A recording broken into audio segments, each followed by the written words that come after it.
यह हमारे गले में स्थित होती है, और वो जैसे कि हम बात करें थायराइड ग्रंथि, जिसकी आकृति होती है एच आकार की या फिर तितली के समान। तो ये जो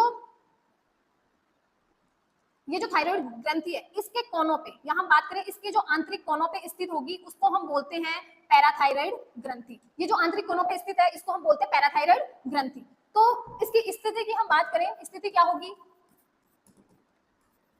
थायराइड ग्रंथि के आंतरिक कोनों पर, थायराइड ग्रंथि के आंतरिक कोनों पर। फिर हम बात करें कौन कौन से हार्मोन स्रावित करती है, तो हार्मोन की हम बात करें कॉलिक हार्मोन, या फिर इसको हम बोलेंगे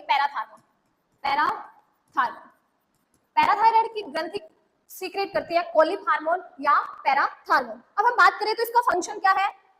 इसके फंक्शन है, यह रक्त में कैल्शियम की मात्रा का नियमन करती है। अगर इसके कार्य की हम बात करें, कार्य की, पैराथायराइड ग्रंथि के कार्य है रक्त में या ब्लड में कैल्शियम की मात्रा का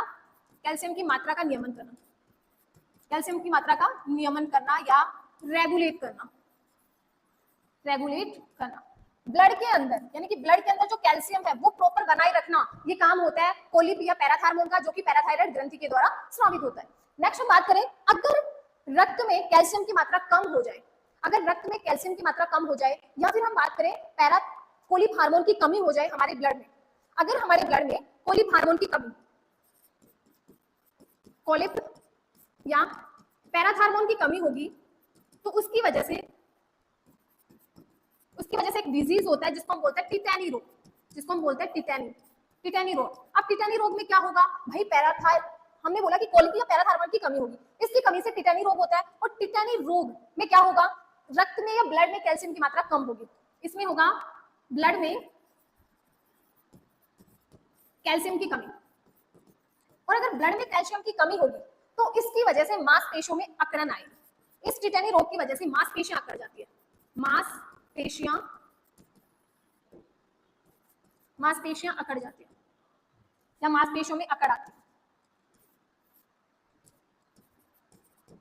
मांसपेशियों में जो अकड़ आती है वो आती है ब्लड में कैल्शियम की कमी की वजह से, जिसको हम टिटैनी रोग बोलते हैं। और टिटैनी रोग पैराथार्मोन या कोलिप हार्मोन की कमी की वजह से होता है। तो हमने